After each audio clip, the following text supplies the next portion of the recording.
تنزيل من رب العالمين.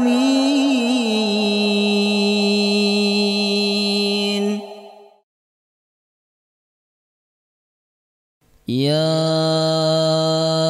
أيها الذين آمنوا إذا قيل لكم تفسحوا في المجالس فافسحوا يفسح الله لكم، وإذا قيل انشزوا فانشزوا يرفع الله الذين آمنوا منكم والذين أوتوا العلم درجات، والله بما تعملون خبير.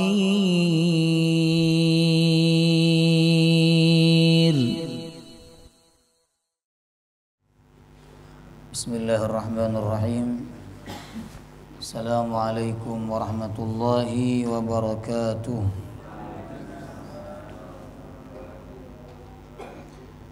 الحمد لله رب العالمين، نحمده ونستعينه ونستغفره، ونعوذ بالله من شرور أنفسنا ومن سيئات أعمالنا.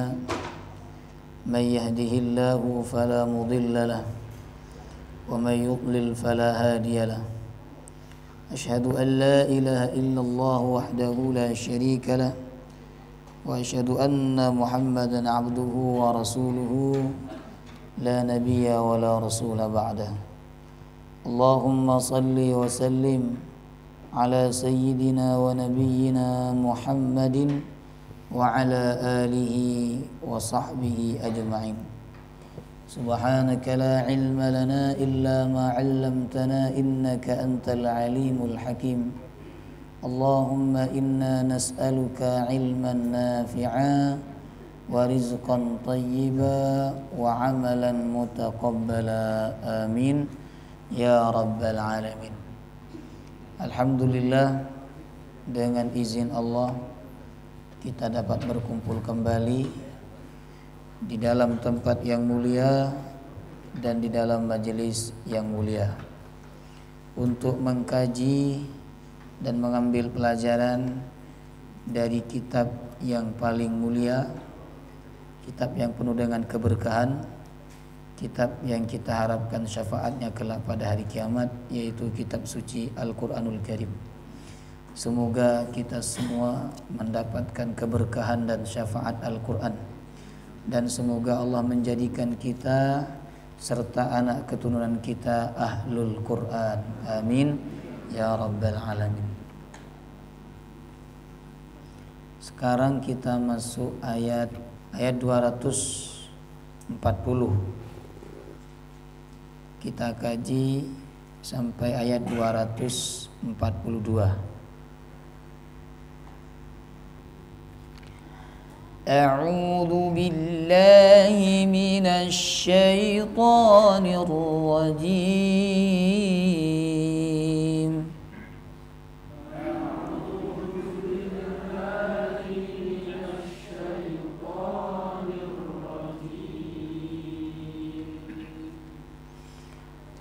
والذين يتوفون منكم ويذرون أزواجا وصية لأزواجهم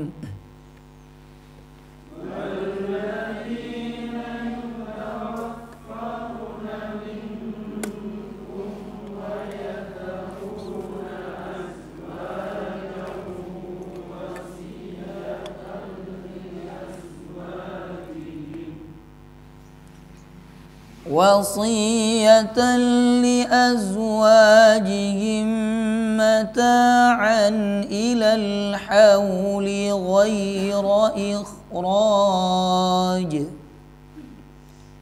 وصية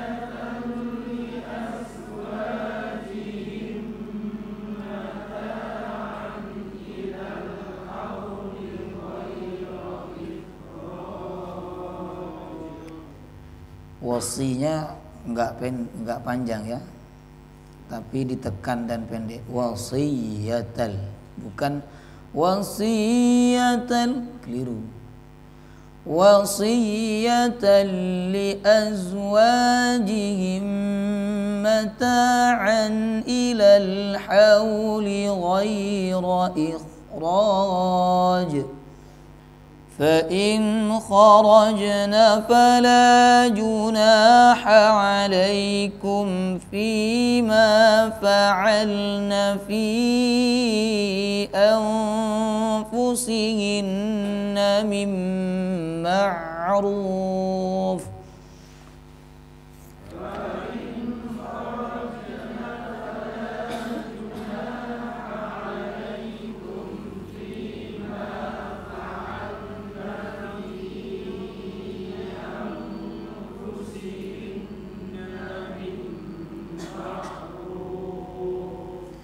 Wallahu azizun hakim.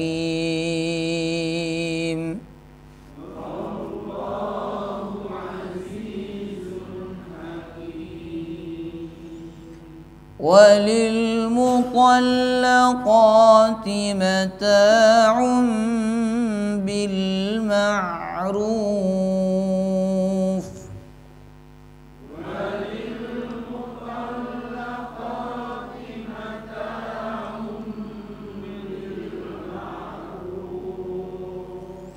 حقا على المتقين.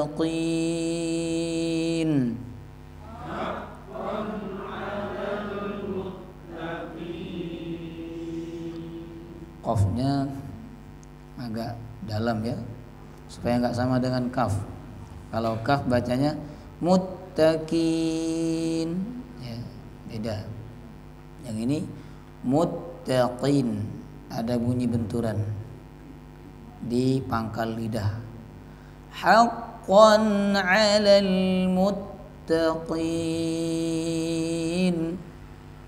Kadzalika yubayyinu Allahu lakum ayatihi la'allakum ta'qilun.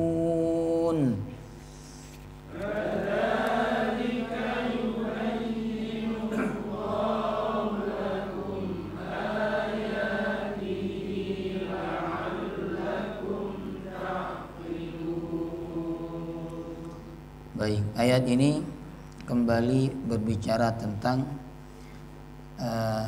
pernikahan, kemudian ada juga perceraian, kemudian istri yang ditinggal mati oleh suaminya. Sedangkan dua ayat sebelumnya yang kita bahas pekan kemarin berbicara tentang apa? Tentang sholat. Kewajiban umat Islam untuk menjaga sholat 5 waktu. Walaupun mereka dalam keadaan perang, tetap diwajibkan sholat. Jadi seandainya ada keringanan untuk meninggalkan sholat, Bapak Ibu, maka orang yang diberikan keringanan oleh Allah untuk meninggalkannya adalah para sahabat ketika perang. Tapi ternyata ketika perang pun mereka masih diperintahkan untuk sholat. Bahkan nanti di ayat yang lain ya, mereka tidak hanya diperintahkan sholat saja, tapi mereka diperintahkan untuk berjamaah. Subhanallah. Ya. Jadi dalam keadaan perang aja masih diperintahkan berjamaah, apalagi tidak dalam keadaan perang. Makanya dalam mazhab Hambali jamaah itu hukumnya wajib. Dengan 2 alasan. Pertama, Nabi mengancam rumahnya akan dibakar bagi yang tidak berjamaah. Yang kedua, ketika perang Nabi dan para sahabat tetap diperintahkan untuk berjamaah ya, sampai ada sholatul khauf, sholat dalam keadaan genting, dalam keadaan takut. Jadi kalau kita tidak berjamaah, jamaah rahimakumullah ya, itu artinya kita telah melakukan perkara yang tidak pantas untuk kita lakukan sebagai umat Islam ya. Kemudian diperintahkan untuk menjaga sholat. Ayat ini di tengah-tengah antara ayat tentang perceraian. Di ayat sebelumnya bicara tentang perceraian. Ayat ini, ayat 240, juga berbicara tentang perceraian jemaah rahimakumullah. Nah, di tengah-tengah ayat itu Allah berbicara tentang sholat, menunjukkan bahwa untuk menyelesaikan kebencian dalam masalah perceraian, kemudian kesusahan dalam masalah perceraian ini, pertama diselesaikan dengan cara sholat. Ya, jadi sebenarnya kita dikasih senjata oleh Allah, Bapak Ibu, untuk menenangkan jiwa kita, untuk membuat pikiran kita ini menjadi tidak bingung, mendapatkan solusi yang terbaik, yaitu sholat. Cuman kan ada sebagian orang ini bingung, dia orang Islam tapi bingung bagaimana dia mengatasi kebingungan dirinya, ya, bagaimana dia mengatasi keresahan hatinya. Padahal Allah udah ngasih tahu sholat, wasta'inu bis sabri was salah. Bahkan kata ulama, kalau kita sudah mulai nggak tenang, awalnya tenang ini, kemudian beberapa waktu kita mulai nggak tenang, mulai nggak sabar, itu kembalikanlah ketenangan dan kesabaran kita dengan sholat. Karena ketika Allah menyebut sabar, setelah itu Allah menyebut sholat, wasta'inu bis sabri was salah. Karena ketenangan manusia kan ada batasnya, benar nggak? Kesabaran manusia ini ada batasnya. Tapi kita bisa mengembalikan kesabaran kita yang sudah mau hilang itu dengan cara sholat. Ya, jadi sholat itu kalau betul-betul dilakukan dengan sempurna, jemaah rahimakumullah, dampaknya sangat luar biasa. Ya. Baik, ayat 240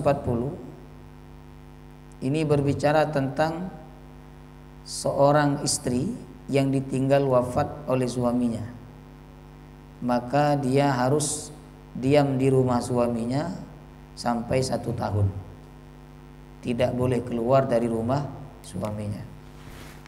Allah berfirman, nanti ayat ini agak sedikit bertentangan dengan ayat 234. Coba penjenengan buka ayat 234. Itu awal ayatnya mirip. Walladzina yutawaffawna minkum wa yadharuna azwajan yatarabbasna. Yang ini, walladzina yutawaffawna minkum wa yadharuna azwajan wasiyah. Kalau enggak hati-hati ini bisa ketuker bagi yang menghafal. Tapi karena panjenengan enggak menghafal, ya enggak pernah ketuker, Bapak Ibu. Ya. Dulu saya punya buku, ya, saya buat sendiri. Jadi dulu saya nulis buku kado untuk penghafal Al-Quran. Itu udah 1000 cetakan, udah tersebar. Cuman karena banyak kawan saya bawa nggak bayar, jadi saya berhentikan cetakannya. Jadi ada yang bawa 20 tapi nggak dibayar ke saya, dijual ke orang cuman nggak dibayar ke saya. Wah, ini nggak bener. Tapi alhamdulillah Bapak Ibu, dapat motor saya 1, motor Beat itu hasil penjualan buku.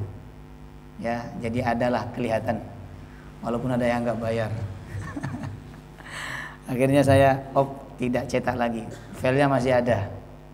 Ya, mungkin panjenengan pengen bisnis, nggak lama nanti minta filenya ke saya. Nah, itu dalam buku saya sebutkan ayat-ayat yang mirip. Cara membedakannya bagaimana supaya tidak salah lagi ketika murojaah. Karena penghafal Quran ketika murojaah itu salahnya di itu aja. Ya, panjenengan yang punya pengalaman menghafal Quran walaupun juz 30, itu kalau murojaah salahnya mesti di situ-situ aja. Enggak jauh dari situ. Makanya supaya tidak terjadi kesalahan yang terulang, perlu membuat rumus. Nah, saya punya rumus tersendiri, ya, dalam buku tersebut. Termasuk ayat ini yang saya cantumkan, jemaah rahimakumullah. Jadi membaca ayat ini hati-hati, jangan sampai ketuker dengan ayat 234, ya. Kalau di ayat 234, Bapak Ibu, ini berbicara tentang masa iddah wanita yang ditinggal mati oleh suaminya berapa lama? 4 bulan 10 hari. Sedangkan di ayat ini sekilas, ya, wanita itu tidak boleh keluar dari rumah suaminya selama 1 tahun, kan, ilal hauli. Haul ini 1 tahun. Ya. Baik, nanti kita akan pahami bagaimana komentar ayat ini. komentar ulama mengenai ayat ini. Kita mulai dari awal ayat dulu. Walladzina yutawaffawna minkum, dan orang-orang yang diwafatkan minkum di antara kalian. Ya, yutawaffawna dari kata waffa menjadi bahasa Indonesia wafat. Ya. Yutawaffawna jadi bahasa Indonesia, wafat itu bahasa Indonesia, mati juga bahasa Indonesia dari kata mata yamutu mautan. Kalau mampus bukan bahasa Indonesia, bukan bahasa Arab itu. Ya, jadi mati itu juga bahasa Arab, wafat juga bahasa Arab. Yang bukan bahasa Arab meninggal, mampus, mudar. Ya, itu bukan bahasa Arab. Jadi kalau ada orang disebut mati, sebenarnya kata mati ini umum, baik untuk orang yang mulia maupun untuk orang yang tidak mulia. Mati karena Al-Quran menyebut mati, ya kan? Cuman kan di Indonesia dibedakan, kalau orang mulia disebutnya dengan istilah wafat, kalau orang biasa meninggal, kalau agak jahat sedikit mati, kalau jahat beneran itu mampus, kan? Enggak. Yutawaffawna ini Bapak Ibu, kalau panjenengan belajar ilmu nahwu namanya mabni majhul. Jadi bermakna diwafatkan, bukan wafat. Jadi nggak ada manusia wafat, yang ada diwafatkan. Kalau wafatkan berarti bisa memilih. Kalau diwafatkan nggak bisa memilih. Jemaah rahimakumullah. Maka kalau kita terlek kepada ayat Quran, sebenarnya bukan wafat tapi diwafatkan. Si fulan telah diwafatkan pada jam sekian, pada hari ini jam sekian jam sekian. Ya, si fulan telah wafat. Ya, berarti kalau bahasanya wafat, jemaah rahimakumullah, itu seakan-akan bisa memilih. Tapi nggak masalah. Cuman di dalam ayat ini Allah menyebut dengan mabni majhul, yutawaffawna, diwafatkan, menunjukkan bahwa orang itu tidak bisa memilih kematian. Ada orang tidak pengen mati, Bapak Ibu, tapi ternyata nggak disangka-sangka dia mati, jemaah rahimakumullah. Jenengan pengen mati nggak? Hah? Pengen mati nggak? Pengen mati apa enggak? Enggak kan? Tapi orang yang tidak ingin mati, jemaah rahimakumullah, kadang ternyata tiba-tiba atau tidak disangka-sangka mati, meninggal dunia. Ada cerita ini sering saya sampaikan di majelis taklim ya. Jadi ada teman, dia juga ikut pengajian saya beberapa bulan terakhir ya, sebelum dia meninggal. Itu meninggalnya nggak disangka-sangka Bapak Ibu. Ketika sampai ke tempat kerja, dia termenung, kemudian ditanya sama temannya, jenengan mau makan ah? Buatan. Mau kopi? Buatan. Mau rokok? Nggih. Gitu. Jadi dikasih rokok sama temannya ini. Rokok dapat 2 hisapan, langsung mendengkur kemudian meninggal. Jemaah rahimakumullah. Jadi rokoknya masih hidup, orang yang sudah mati. Itu yang mematikan rokoknya temannya, ini kisah nyata. Jemaah rahimakumullah. Bulan Mei kemarin, bulan April kemarin, pertengahan April. Sekarang bulan apa? Juni kan? Ya, pertengahan April kemarin. Ya. Nah, apakah dia meninggal husnul khatimah? Wallahu taala alam, tergantung hukum rokoknya. Kalau rokok itu hukumnya haram, berarti dia meninggal su'ul khatimah karena meninggal dalam keadaan melakukan perbuatan yang haram. Tapi kalau rokok hukumnya tidak haram, berarti ya nggak ada masalah, dia tidak ada efek apakah dia meninggal su'ul khatimah atau husnul khatimah dengan rokok itu. Tapi saya cerita ini supaya yang merokok berhenti. Yang merokok ini supaya berhenti. Kalau berhenti dimatikan rokoknya. Panjenengan mau nggak meninggal dalam keadaan merokok? Nggak mau kan? Menunjukkan apa? Merokok itu jelek. Sebab orang yang merokok pun tidak mau meninggal dalam keadaan merokok, jemaah rahimakumullah. Ya. Jadi kita nggak tahu usia, kita nggak bisa memilih. Nggak ada orang yang pengen meninggal dalam keadaan merokok, termasuk yang saya ceritakan ini. Tapi apa daya, orang itu nggak bisa memilih kematiannya, karena dia yutawaffawna, diwafatkan. Saya sering sampaikan kematian itu bukan nomor urut tapi nomor cabut. Jemaah rahimakumullah. Oh itu yang lebih tua berarti dia duluan baru saya. Belum tentu Bapak Ibu. Jemaah rahimakumullah. Maka mumpung kita masih hidup, gunakan kesempatan hidup ini untuk beramal soleh.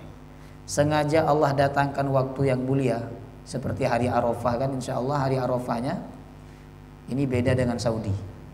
Benar nggak? Beda. Saudi hari Sabtu. Kalau di Indonesia baik Muhammadiyah maupun pemerintah hari Ahad.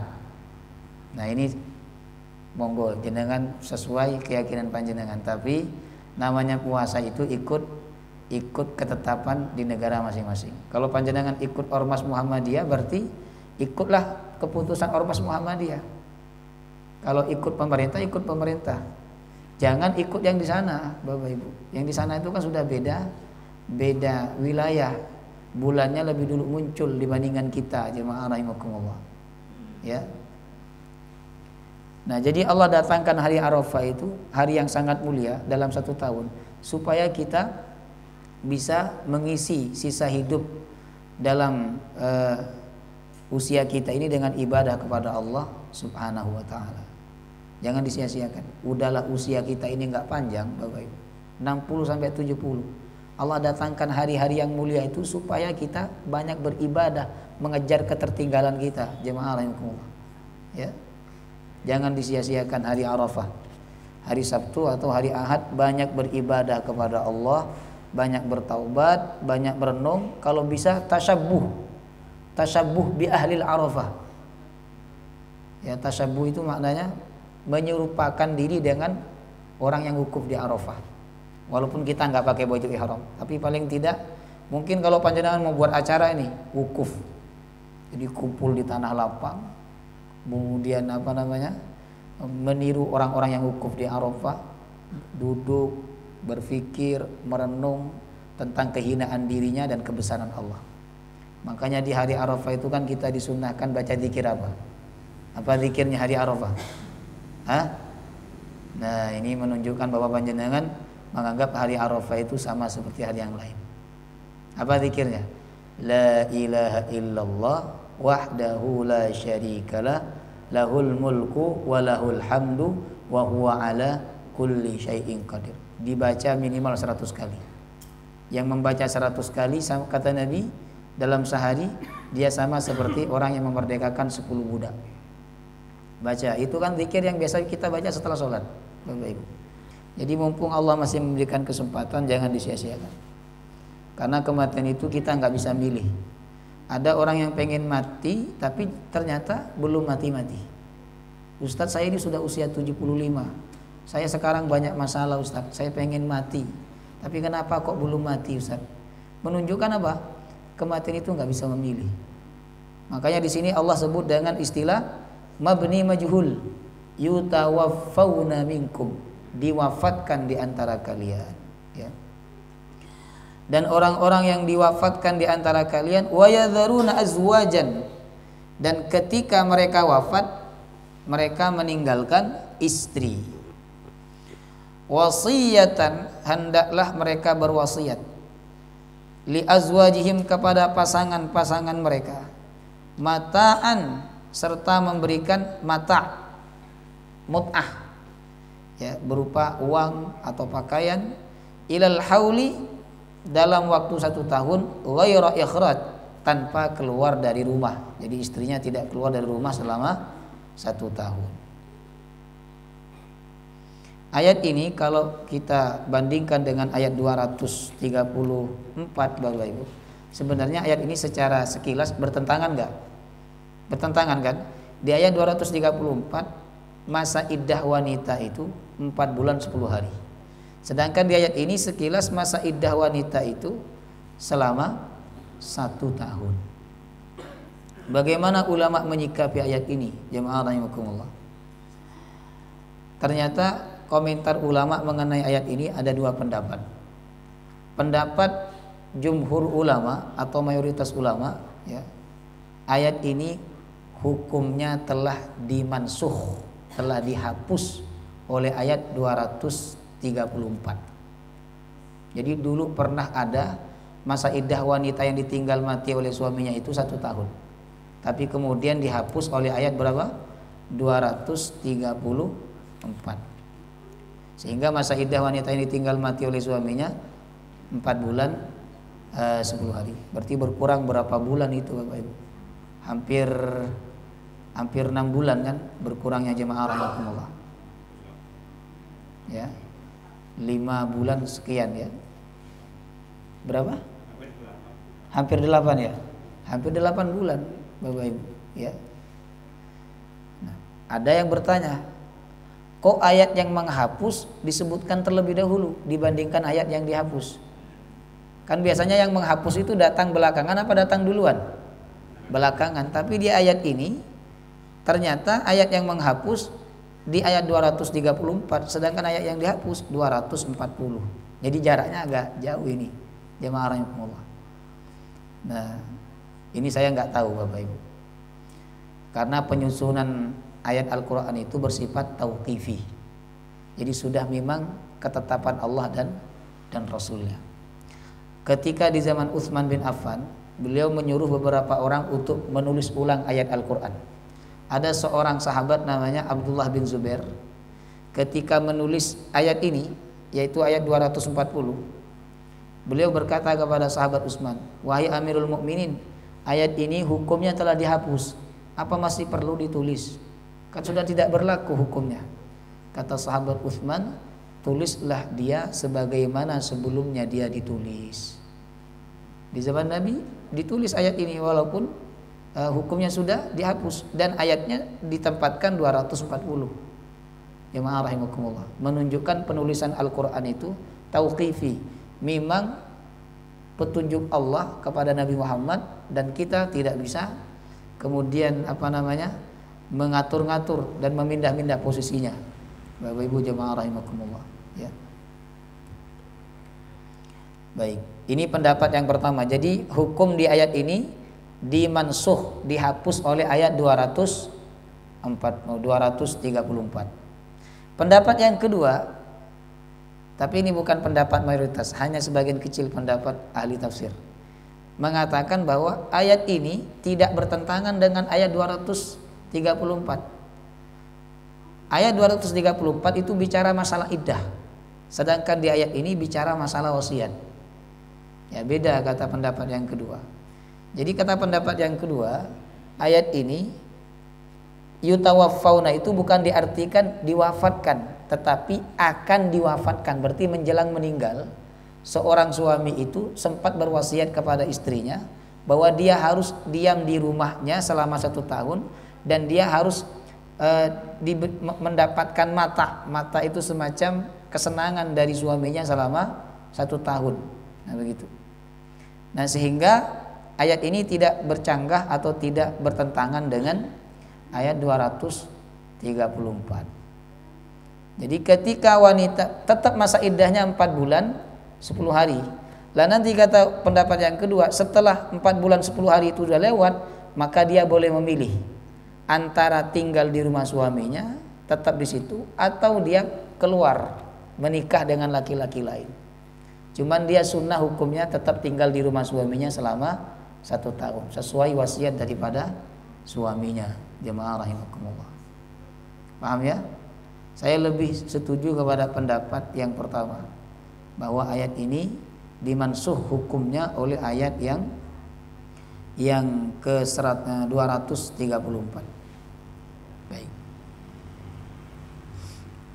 Kemudian Allah mengatakan, fa in kharajna fala junaha 'alaikum fima fa'alna fi anfusihinna min ma'ruf. Apabila wanita yang sedang menjalani masa iddah, dia kan tadi tinggal di rumah suaminya selama 1 tahun, itu wasiat suaminya, ya kan? Lalu ternyata selama dia menjalani masa iddah, walaupun ini hukumnya sudah dihapus ya Bapak Ibu, anggaplah 4 bulan 10 hari.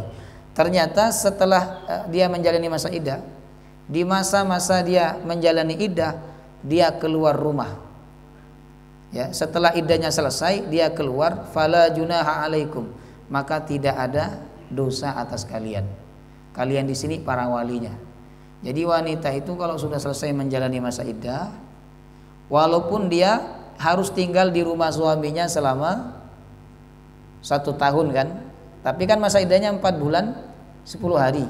Nah setelah lewat 4 bulan 10 hari itu dia keluar rumah dengan bersolek, kemudian dia berkenalan dengan seorang laki-laki, kata Al-Quran, fala junaha alaikum, tidak ada dosa atas kalian wahai para wali.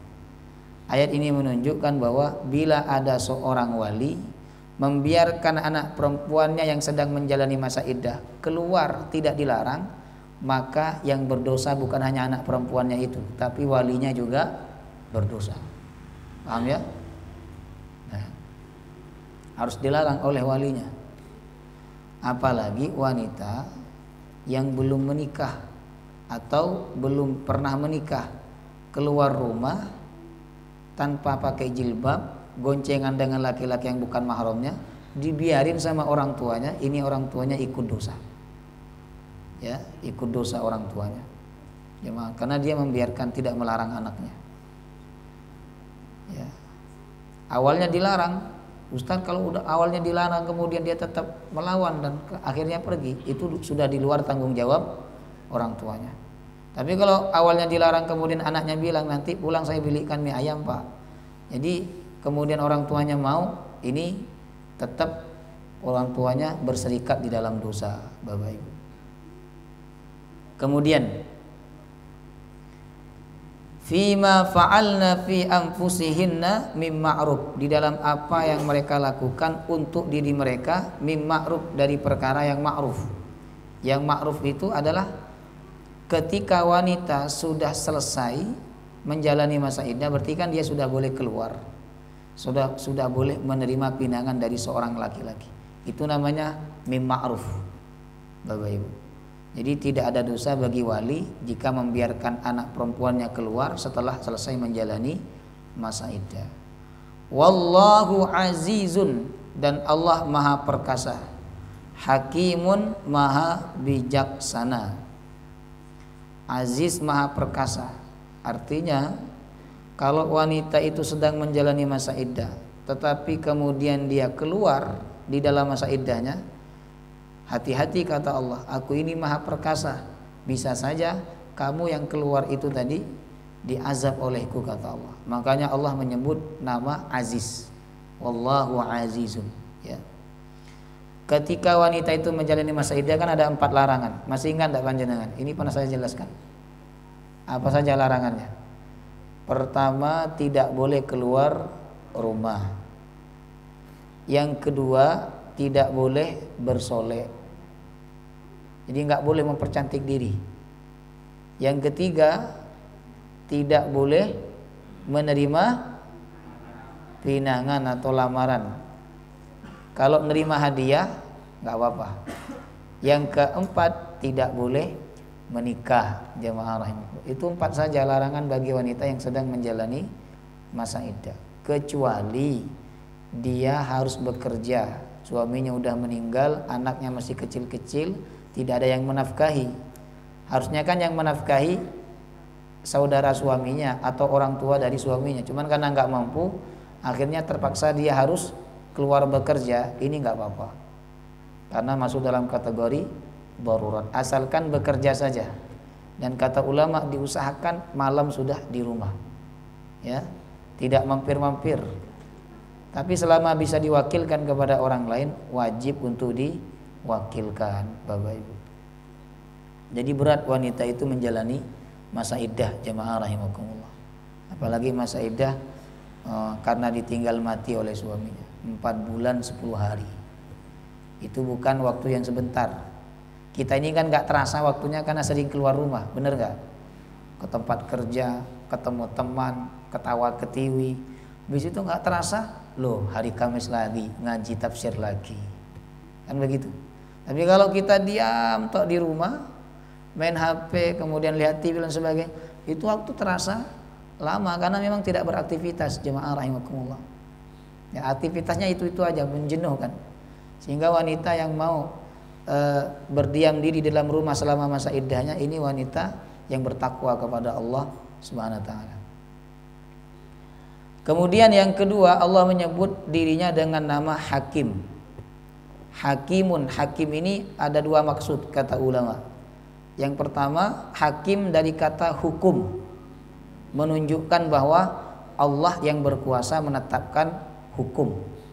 Sedangkan manusia tidak berkuasa. Bahkan Nabi Muhammad pun tidak punya kuasa, tidak punya otoritas untuk menetapkan sebuah hukum tanpa izin dari Allah. Buktinya apa? Nabi pernah ditegur oleh Allah gara-gara mengharamkan apa yang Allah halalkan. Jadi waktu itu kan Nabi SAW datang ke rumahnya Hafsah dalam keadaan mulutnya bau madu. Dan madu itu beliau minum di rumahnya Zainab binti Jahash. Karena Zainab binti Jahash ini istri Nabi yang selalu nyetok madu. Ngerti bahwa Nabi itu suka minum madu, itu minuman favorit Nabi. Kalau makanan favoritnya apa? Hah? Kambing, Bapak Ibu. Ya kambing dan sejenisnya, domba. Itu yang paling favorit Nabi kan, bagian pahanya. Favorit itu.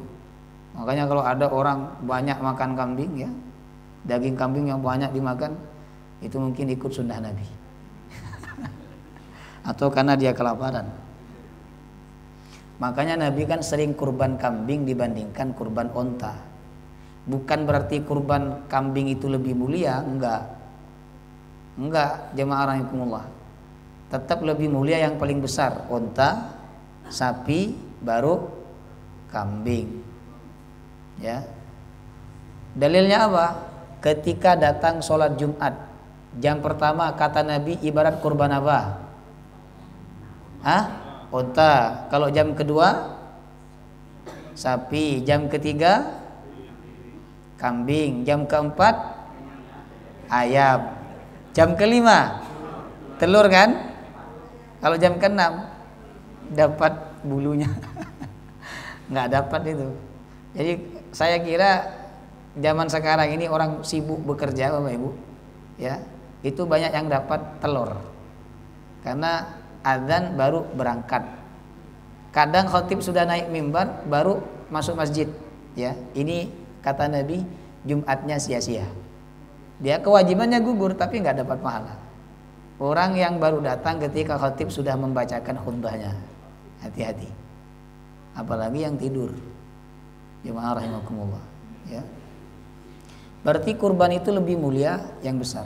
Walaupun Nabi sering kurban kambing, itu bukan alasannya paling mulia, tapi karena memang Nabi suka daging kambing. Rasanya sangat senang Nabi, terutama bagian paha. Tapi kalau minum, Nabi sangat senang minum madu, Bapak Ibu.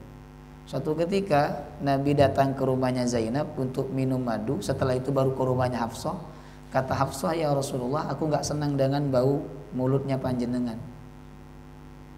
Ya kan? Bukan karena Nabi gak gosok gigi, tapi karena bau madu itu, bukan karena bau madunya Bapak Ibu, tapi karena madu itu dari Zainab binti Jahsy. Jadi Hafsahnya cemburu. Bayangkan sekelas Nabi loh, istrinya masih cemburuan. Apalagi potongan orang seperti kita mau nikah lagi. Jangan bapak-bapak, nanti bisa kiamat. Ya, jangan. Serius. Ini saya pesan, jangan. Ya. Tapi kalau nggak bisa ditahan ya sudah, nggak apa-apa, nikah lagi. Nah, kemudian kata Nabi apa? Wahai Hafsah, sudihkah engkau jika aku tidak minum madu lagi? Karena madu ini menyakitkan perasaanmu. Subhanallah. Jadi Nabi rela mengorbankan minuman favoritnya, Bapak Ibu, demi menjaga perasaan istrinya. Subhanallah. Ada nggak suami yang seperti itu sekarang? Hah? Jarang jemaah, jarang ada. Ya. Nah, maka Allah turunkan ayat Al-Quran menegur Nabi, wahai Muhammad, kenapa engkau mengharamkan apa yang Allah halalkan untuk dirimu? Jadi Nabi pun tidak punya otoritas untuk menetapkan hukum. Allah yang punya otoritas untuk menetapkan sebuah hukum. Makanya Allah itu punya sifat hakim, yang maha menetapkan hukum. Yang kedua, hakim ini dari kata hikmah. Ya, satu akar kata dengan hikmah. Kata ulama berarti bermaksud bahwa Allah itu ketika menetapkan sebuah hukum pasti ada hikmahnya, jamaah rahimakumullah. Ya. Kemudian kita lanjut ayat 241. Walil mutallaqati mata'um bil ma'ruf, dan bagi wanita yang ditalak mata'un, dia mendapatkan mata', mendapatkan mut'ah. Masih ingatkan mut'ah itu apa? Pemberian yang sifatnya tidak lama, Bapak Ibu. Jadi akan habis, seperti pakaian cepat rusak, atau makanan, atau uang. Bukan berupa rumah, bukan berupa tanah, bukan. Tapi sekedar pemberian yang itu dalam waktu tidak lama akan habis, jamaah rahimakumullah. Ya, itu namanya mut'ah. Bil ma'ruf, dengan cara yang baik. Jadi wanita yang ditalak oleh suaminya, dia punya hak untuk mendapatkan mut'ah. Mut'ah itu kalau kata bahasa sekarang ya bisa disebut dengan pesangon lah. Jadi kayak pesangon gitu. Tapi pesangonnya tidak harus uang. Kalau mut'ah itu bisa berupa pakaian, bisa berupa makanan, atau bisa berupa budak. Jadi dikasih budak, dikasih pembantu ya untuk melayani kehidupan dia selama dia menjalani masa iddah. Jemaah rahimakumullah. Pertanyaannya, apakah hukumnya laki-laki memberikan mut'ah kepada istrinya yang dicerai? Apakah wajib ataukah sunnah? Ini ulama berbeda pendapat. Kalau dalam mazhab Maliki, memberikan mut'ah itu hukumnya sunnah, tidak wajib. Jadi kalau ada orang laki-laki menceraikan istrinya, dia sunnah memberikan mut'ah. Ya, kalau dia nggak ngasih, dia tidak berdosa. Kecuali kata mazhab Maliki, bila perempuan itu diceraikan dalam keadaan belum disentuh dan belum ditetapkan maharnya. Ini sudah kita bahas kan? Di ayat berapa? 236 dan 237. Kalau sudah disentuh, kalau belum disentuh tapi sudah ditetapkan maharnya, cuman belum dibayar, maka wanita itu mendapatkan setengah mahar, tapi dia nggak dapat mut'ah. Jadi dalam mazhab Maliki yang wajib untuk diberikan mut'ah itu bila belum disentuh dan belum dibayarkan maharnya, dan belum ditentukan juga ya ketika pernikahan. Jadi dalam mazhab Maliki mut'ah itu hukumnya sunnah. Sedangkan dalam mazhab Syafi'i, Bapak Ibu, orang laki-laki menceraikan istrinya, dia wajib memberikan mut'ah berdasarkan ayat ini. Karena Allah menyebut walil mutallaqat mata'um bil ma'ruf haqqan 'alal muttaqin. Haqqan ini kewajiban, keharusan, 'alal muttaqin, atas orang-orang yang bertakwa kepada Allah. Jadi kata Allah, kalau kalian wahai laki-laki mengaku bertakwa kepada Allah, maka kasihlah istri yang kalian cerai, kasihlah mereka mut'ah. Maka dalam mazhab Syafi'i memberikan mut'ah itu hukumnya wajib ya. Tapi kan rata-rata di Indonesia ini ketika ada seorang laki-laki menceraikan istrinya, nggak dikasih apa-apa. Adapun harta gono gini itu nggak ada di dalam Islam ya. Harusnya dikasih mut'ah, mungkin itu yang dianggap mut'ah mungkin ya, mungkin ya. Tapi sebenarnya mut'ah ini bukan hal yang besar, bisa berupa pakaian, pembantu, atau uang atau makanan, jamaah rahimakumullah ya. Jadi orang Indonesia ini dikatakan bermadzhab Syafi'i, enggak juga. Karena ada beberapa amaliyah yang mana mereka tidak mengikuti mazhab Syafi'i. Mereka kan melihat mazhab Syafi'i itu adalah masalah kunut aja. Pokok kunut itu Syafi'i itu. Kalau enggak kunut bukan Syafi'i. Ya kan? Berarti Maliki atau yang lainnya. Kan itu yang dilihat oleh orang. Padahal mazhab Syafi'i ini banyak. Amaliyahnya bukan hanya kunut, ya. Tapi cadar juga itu mazhab wajib dalam mazhab Syafi'i, wanita itu pakai cadar. Ibu-ibu mazhabnya apa? Hah? Kadang Syafi'i Ustaz, kadang Maliki. Jadi tergantunglah. Nah, itu dalam mazhab Syafi'i pakai cadar wajib. Karena seluruh badan wanita itu aurat di luar sholat dan di luar haji. Kalau sholat dan haji maka wajah dan telapak tangan harus terbuka, jemaah rahimakumullah.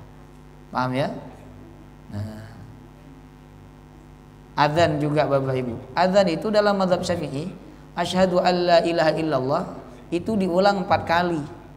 Asyhadu anna Muhammadar Rasulullah juga diulang 4 kali. Jadi begini adzannya.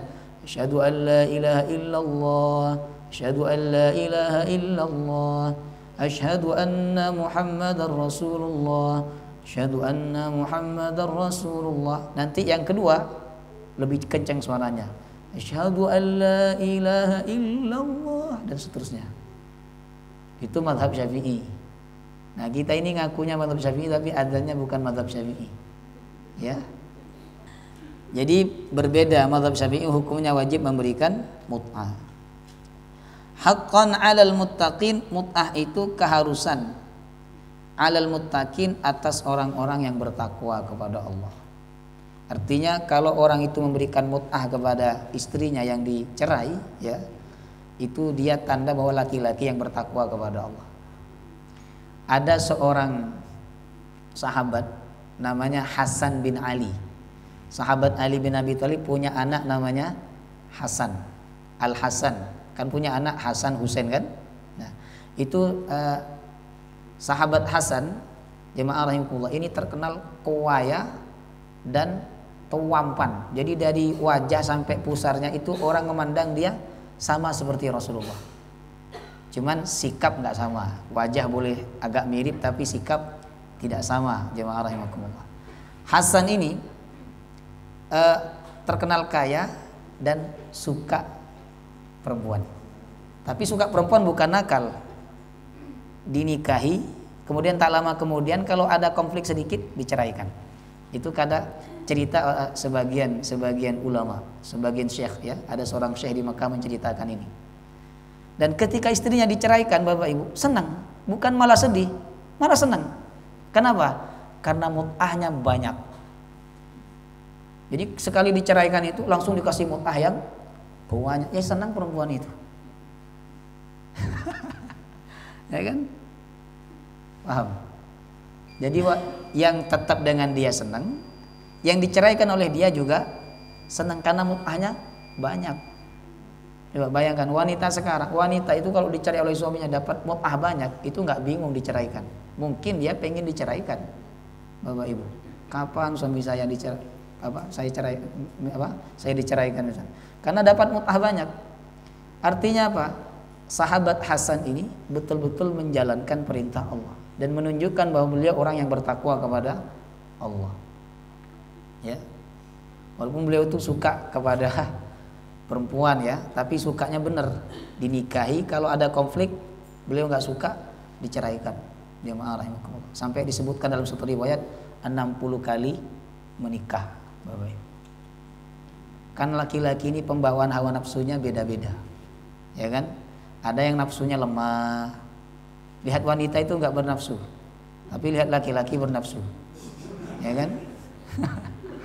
Ada yang nafsunya agak, tapi ada yang nafsunya syahwatnya tinggi. Nah, yang begini-begini ini ibu-ibu, kalau suami panjenengan punya syahwat yang tinggi, sudah biarkan dia menikah lagi, kalau perlu dicarikan. Jemaah rahimakumullah. Jadi laki-laki memberikan mut'ah kepada istri yang dicerai menunjukkan bahwa dia orang yang bertakwa kepada Allah. Kadzalika yubayyinullahu lakum ayatihi la'allakum ta'qilun. Demikianlah Allah menjelaskan ayat-ayatnya kepada kalian agar kalian berfikir, memahami ayat-ayat tersebut. Wallahu taala a'lam bishawab. Ayat 243 ini sudah tidak lagi berbicara tentang perceraian, jemaah rahimakumullah. Jadi ayat-ayat tentang perceraian di surah Al-Baqarah ini sudah selesai, Bapak Ibu. Insyaallah pekan depan kita beralih kepada pembahasan yang lain, ya. Wallahu taala a'lam bishawab. Mari sama-sama kita tutup dengan doa kafaratul majlis. Subhanakallahumma wa bihamdika asyhadu an la ilaha illa anta astaghfiruka wa atubu ilaik. Assalamualaikum warahmatullahi wabarakatuh.